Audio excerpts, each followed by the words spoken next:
बेटी को छुड़ाया होगा। अल्लाह जाने किस तरह बाप से बेटी को छुड़ाया होगा।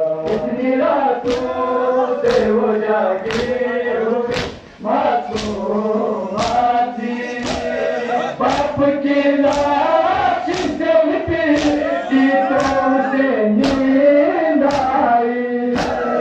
मार कर दूरा जो जालिम ने, मार कर दूरा जो जालिम ने जगाया होगा।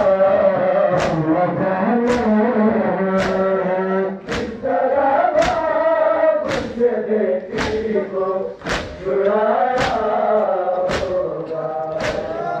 अल्लाह जाने किस तरह बाप से बेटी को छुड़ाया होगा।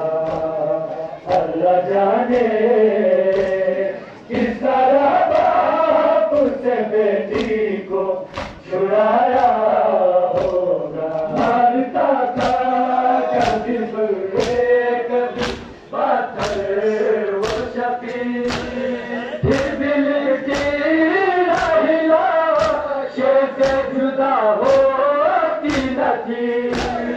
नोच कर बाल जो जालिम ने, नोच कर बाल जो जालिम ने उठाया